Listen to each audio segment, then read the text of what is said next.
کا آدمی ہے، حکومت مل گئی ہے اس لیے ویسا کرتا ہے، یہی تو کہتے ہو نا۔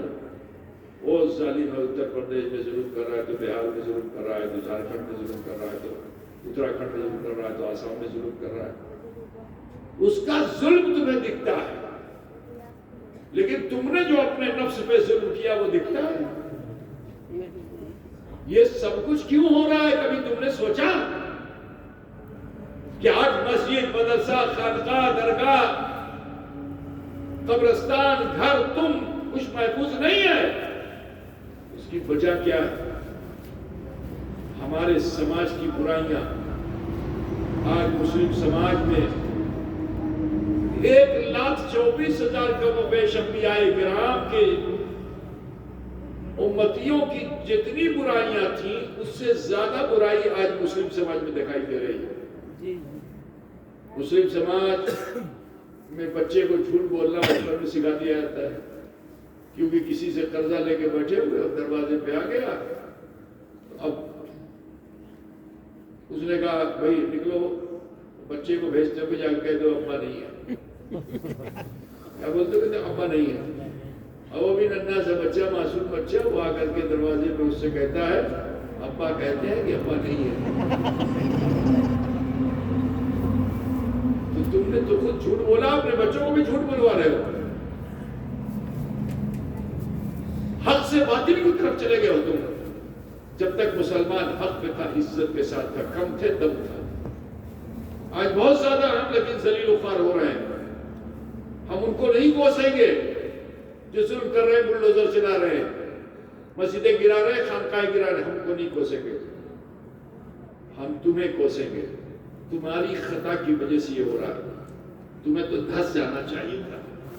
جھوٹ تمہارے سماج میں، غیبت تمہارے سماج میں، چغلی تمہارے سماج میں، چوری تمہارے سماج میں، ڈکیتی تمہارے سماج میں، غنڈہ گردی تمہارے سماج میں، بے نمازی تمہارے سماج میں، شرابی تمہارے سماج میں، جواری تمہارے سماج میں، سود خوری تمہارے سماج میں، جتنی برائیاں، ساری کی ساری برائیاں آج مسلم سماج میں دکھائی دے رہی ہیں۔ ہمارے لیے تو زمین کو پھٹ جانا چاہیے تھا، ہمیں زمین میں دھس جانا چاہیے تھا۔ پہاڑ آپس میں ملتے، ہستیاں مٹ جاتی، طوفان آتا، ہم یہاں سے وہاں ہو جاتے، طرح طرح کے عذاب میں اللہ تعالیٰ ہمیں مبتلا کر دیتا۔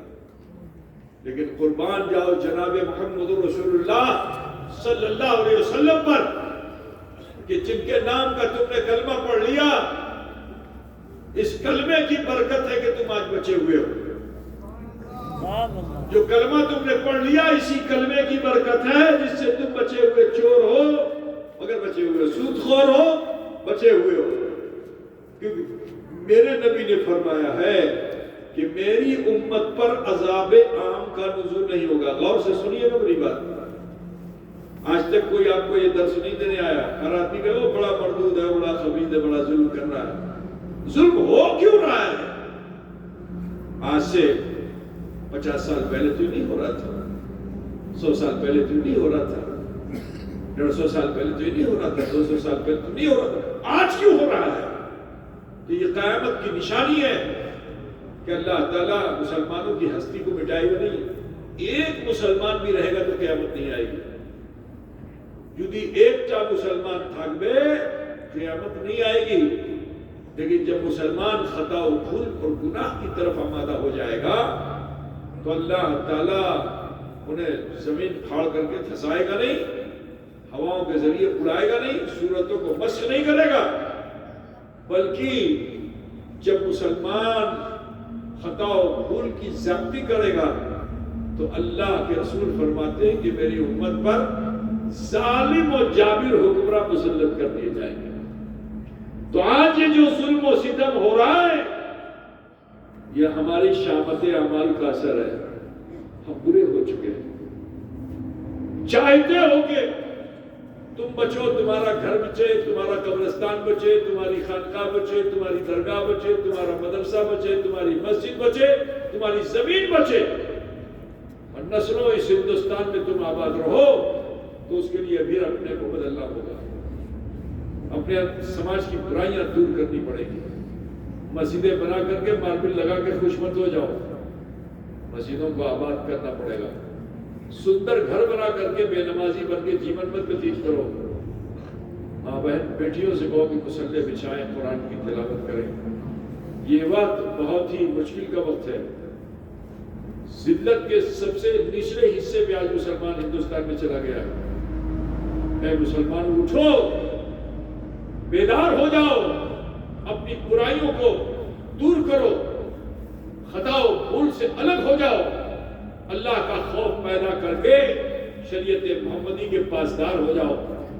بخدا کہتا ہوں کہ ان سے لاٹھی چلانے کی ضرورت نہیں ہے، ان سے تلوار چلانے کی ضرورت نہیں ہے، ان کے سامنے گولے بم پھینکنے کی ضرورت نہیں ہے۔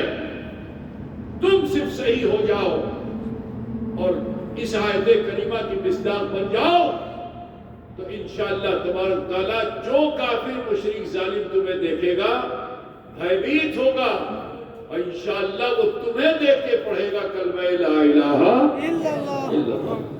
بس آخری ایک آیت پیش کر کے رخصت ہو جاتا ہوں۔ قرآن پاک میں تمہاری چھوی، تمہارا کردار، تمہاری صفت کو اللہ تعالیٰ نے قرآن میں محفوظ کیا ہے۔ اگر آپ اجازت دو صرف ترجمہ کر کے گزر جاتا ہوں، آپ اس سے سمجھ جاؤ گے۔ جی سنو گے بھائی؟ جی محمد رسول اللہ والذین معه اشداء علی الکفار رحماء بینہم تراہم رکعا سجدا